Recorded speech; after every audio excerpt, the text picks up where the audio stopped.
Slide physics BSc home science unit first lecture 2 by Twinkle. आज का topic है उत्तोलक liver, उत्तोलक की श्रेणियाँ, सीरीज ऑफ लीवर। दिए गए चित्र में यहाँ पे ये जो डंडा है ये उत्तोलक का कार्य करता है। इसे लगाकर हमने इस पत्थर को धकेला है। यहाँ दंड उत्तोलक का कार्य कर रहा है। हाथ से नीचे की ओर दबाकर उसके ऊपर आयास या फिर हम कह सकते हैं प्रेशर लगाया गया है। दिए गए चित्र में पत्थर भार है, उसके प्रतिरोध को असफल करके उसे ऊपर उठाया जाता है। इसमें एक निश्चित बिंदु इस प्रकार से आधारित होता है कि संपूर्ण दंड उस पर घूम सके। इस बिंदु को हम आलम या फलक्रम कहते हैं। ये एक फिक्स्ड पॉइंट होता है जिसके ऊपर पूरा का पूरा वो जो डंडा होता है ना वो बैलेंस हो सकता है। जो उत्तोलक की जो भुजा होती है इसे दो हिस्सों में बांटा गया है। उत्तोलक की जिस भुजा पर आयास लगता है उसे आयास भुजा कहते हैं, और जिस भुजा से भार उठाया जाता है या प्रतिरोध को असफल किया जाता है उसे प्रतिरोध भुजा या भार भुजा कहते हैं। तो ये जो भुजा है ये दो हिस्सों में बटी हुई है, एक तो आयास भुजा और एक भार भुजा। उत्तोलक की श्रेणियाँ। अब आयास, आलम तथा भार के जगह के हिसाब से कि वो कितने कितने दूरी पर ये भुजाएं हमारी लगी हैं उसके हिसाब से हमारी ये तीन श्रेणियाँ होती हैं उत्तोलक की। प्रथम श्रेणी के उत्तोलक, द्वितीय श्रेणी के उत्तोलक और तृतीय श्रेणी के उत्तोलक। कि कितने कितने जो दूरी पर हमारा ये आयास लगा हुआ है, कितनी दूरी पर हमारा आलम है और कितनी दूरी पर हमारा भार है। प्रथम श्रेणी के उत्तोलक। प्रथम श्रेणी के उत्तोलक में जो आलम्ब होता है वो Fi और Fo के बीच में होता है। मतलब Fi क्या है, निवेश बल, और Fo क्या है, निर्गत बल। इन दोनों के बीच में जो आलम्ब ना वो बीच में लगा होता है प्रथम श्रेणी के उत्तोलक में। ठीक है, अर्थात इसमें आयास तथा भार उत्तोलक के दोनों सिरों पर होते हैं और आलम इन दोनों के बीच किसी एक स्थान पर होता है। मतलब कि जो आयास है और भार है वो कोने पे लगा होगा, कॉर्नर पे लगा होगा, और जो आलम होगा वो बीच में होगा कहीं पर। दिए गए चित्र में यहाँ पर जो आलम्ब लगा हुआ है एक फिक्स्ड पॉइंट पे लगा हुआ है। अब जो Fi है और Fo है वो एक फिक्स्ड लंबाई पे लगा हुआ है दोनों सिरों पे। Fi क्या है यहाँ पे, निवेश बल, और Fo क्या है, निर्वत बल। ये दोनों सिरों पे लगे हैं। और Li क्या है यहाँ पे, आलम से लेके Fi तक की लंबाई, और Lo क्या है, आलम से लेके Fo तक की लंबाई। यहाँ पर चित्र में ये बताया गया है कि जो आलम है बिल्कुल बीच में लगा है, इनपुट पे और आउटपुट के बीच में। ऐसे उत्तोलक को बोलते हैं प्रथम श्रेणी के उत्तोलक।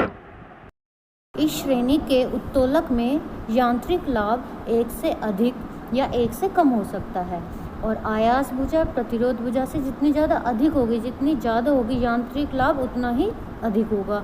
और अगर आयास भुजा छोटी होती है तो यांत्रिक लाभ एक से कम होता है। तो उस केस में हम बोल सकते हैं कि यहाँ पे हमारी यांत्रिक हानि होती है, क्योंकि यांत्रिक लाभ कम हो रहा है तो यांत्रिक हानि होगी। और पहले वाले केस में जहाँ पे आयास भुजा प्रतिरोध भुजा से अधिक है तो वहाँ पे यांत्रिक लाभ होगा।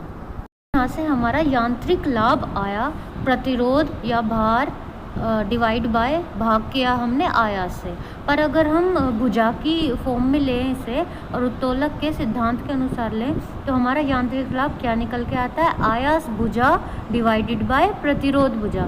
ये या तो एक से अधिक होगा तो वहाँ पे यांत्रिक लाभ प्लस आ जाएगा, अगर वो एक से कम होगा तो यांत्रिक लाभ यहाँ पे क्या आ जाएगा, माइनस में आ जाएगा।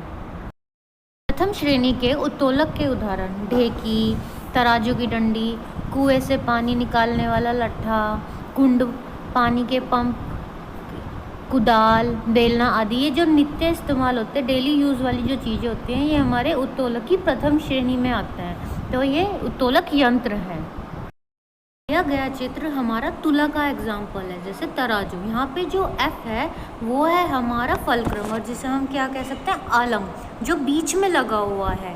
और एक साइड है W जिसे हम कह सकते हैं भार या बोझ, और दूसरे साइड क्या है हमारा P का मतलब है प्रेशर और आयास। दिए गए चित्र में ये प्रथम श्रेणी का उत्तोलक है, क्योंकि यहाँ पे जो आलम है वो बीच में लगा हुआ है हमारे आयास और बोझ के बीच में। तो ये हमारा प्रथम श्रेणी का उत्तोलक हो गया तराजू। दूसरा एग्जाम्पल है हमारा ढेकी का। यहाँ पे जो F लगा है ये है हमारा फलक्रम और हम कह सकते हैं इसे आलम। ये बीच में है, किस चीज़ के, एक तो आयास के बीच में और एक बोझ के बीच में। आयास P जहाँ पे हम प्रेशर लगाते हैं पैर से, ठीक है। अब फिर ये क्या होता है, जो वर्क है, जो हमारा बोझ है वो यहाँ से उठेगा और यहाँ पे हमारे W की जगह हमारा कार्य होगा। तो फलक्रम और क्या कह सकते हैं हमारा आलम बीच में, किस किस के, हमारे बोझ और आयास के बीच में। तो ये प्रथम श्रेणी का उत्तोलक का एग्जाम्पल है। तीसरा एग्जाम्पल है हमारा कुदाल का। यहाँ है ये हमारा फावड़ा, खोदने वाला फावड़ा। यहाँ पे जो ये P है ये क्या है हमारा प्रेशर, आयास। F है फलक्रम जो बीच में लगा हुआ है, क्योंकि हम इसे हाथ से पकड़ेंगे, यहाँ पे फलक्रम हो गया बीच में। और W क्या होगा, जहाँ पे हमारा बोझ होगा जिसे हम मिट्टी खोदेंगे। तो ये हमारा प्रथम श्रेणी का उत्तोलक का एग्जाम्पल है, क्योंकि यहाँ पे जो ये हमारा आलम है लगा हुआ है, फलक्रम लगा हुआ है, ये बीच में लगा हुआ है, किसके, आयास और बोझ के बीच में। एग्जाम्पल है हमारा कोयला उठाने वाला फावड़ा। यहाँ पे जो फलक्रम है F है, मतलब कि हमारा आलम है, ये हमारा बीच में लगेगा जैसे हमारे कुदाल का था। और W क्या है, यहाँ पे हमारा बोझ है जो हम कोयला उठाएंगे। और P क्या है हमारा, यहाँ पे प्रेशर, आयास। एग्जाम्पल है जल पंप का हत्था। यहाँ पे जो F है फलक्रम, वो ये हत्थे के बीच में लगेगा और जो हम कार्य करेंगे, जो बोझ होगा वो ऊपर की तरफ होगा और जो आयास होगा वो होगा नीचे की तरफ। तो ये प्रथम श्रेणी का उत्तोलक है, क्योंकि यहाँ पे जो आलम है वो हमारे बोझ और आयास के बीच में लगा है। द्वितीय श्रेणी के उत्तोलक, इसमें आलम और Fi के बीच FO उत्पन्न होता है। मतलब एक सिरे पे तो हमारा आलम लगा रहेगा जिसे हम फलक्रम बोलते हैं, और एक सिरे पे हमारा क्या लगा होता है, इनपुट Fi। तो यहाँ पे जो आउटपुट होगा इन दोनों के बीच में कहीं पे उत्पन्न होगा, ठीक है। इस श्रेणी के उत्तोलक में आयास तथा आलम के बीच में, मतलब आयास प्रेशर और आलम मतलब फलक्रम के बीच में कहीं एक बीच के स्थान पे बोझ होगा, वर्क होगा। तो द्वितीय श्रेणी के उत्तोलक में जो निवेश बल भुजा है, ठीक है, निवेश बल भुजा मतलब इनपुट वाली जो भुजा है, और जो निर्गत बल भुजा से हमेशा क्या होगी, वो बड़ी होगी। मतलब इनपुट जो भुजा होगी वो हमेशा हमारी आउटपुट भुजा से वो हमेशा बड़ी होगी। और यहाँ यांत्रिक लाभ, अगर भुजा बड़ी हो गई तो यांत्रिक लाभ भी हमेशा एक से अधिक होगा। तो ये हो गए हमारे द्वितीय श्रेणी के उत्तोलक। ये है हमारा द्वितीय श्रेणी का उत्तोलक। यहाँ पे जो फलक्रम है मतलब आलम है, वो मतलब कि एक फिक्स्ड पॉइंट वो एक सिरे पे लगा हुआ है, और एक इनपुट है Fi वो दूसरे सिरे पे लगा हुआ है। अब इन दोनों सिरों के बीच में कहीं पे हमारा बोझ होगा, मतलब क्या होगा, आउटपुट होगा। Fi क्या है, इनपुट, Fo क्या है, आउटपुट, ठीक है। ये हो गया Fi क्या है हमारा निवेश बल, और Fo क्या है हमारा निर्गत बल। अब इन दोनों के बीच में ही, मतलब आलम और Fi के बीच में ही कहीं हमारा क्या होगा, आउटपुट होगा, ठीक है। इसी श्रेणी के उत्तोलक को क्या बोलते हैं, द्वितीय श्रेणी के उत्तोलक। और यहाँ पे ये जो भुजा है, मतलब इनपुट भुजा, निवेश बल वाली भुजा Li, और ये हमेशा बड़ी होगी किससे, हमारा LO से, जो क्या है हमारा आउटपुट लेंथ से, LO से, ठीक है। तो यहाँ पे अगर ये भुजा बड़ी होगी तो यहाँ पे हमेशा यांत्रिक लाभ भी क्या होगा, हमेशा एक से अधिक होगा। तो ये हो गए हमारे द्वितीय श्रेणी के उत्तोलक। द्वितीय श्रेणी उत्तोलक के उदाहरण, ठीक है, कूड़ा ढोने वाली गाड़ी, छेद करने वाली मशीन, ठेला गाड़ी, सरोता, फलों का रस निकालने वाला यंत्र, ये सारे हमारे द्वितीय श्रेणी उत्तोलक के उदाहरण हैं। चित्र में हमारे द्वितीय श्रेणी के उत्तोलक मतलब लीवर हैं। यहाँ पे कूड़ा ढोने वाली गाड़ी, यहाँ पे देखिए फलक्रम मतलब आलम, P क्या है, आयास, ये दोनों सिरों पे लगे हैं। और जो हमारा कार्य है मतलब बोझ है, ये कहाँ पे है, हमारा बीच में है, ठीक है। तो द्वितीय श्रेणी के उत्तोलक हो गए। इसमें हमारी जो इनपुट वाली भुजा है, ये P वाली भुजा है, जहाँ पे प्रेशर लग रहा है, ये बड़ी होगी, और जो हमारी ये वाली आउटपुट वाली भुजा है वो छोटी होगी, हमारी होगी द्वितीय श्रेणी के उत्तोलक। इसी तरीके से दूसरा एग्जाम्पल है यहाँ पे स्रोता। यहाँ पे P क्या है, प्रेशर, आयास, और हमारा F क्या है, फलक्रम।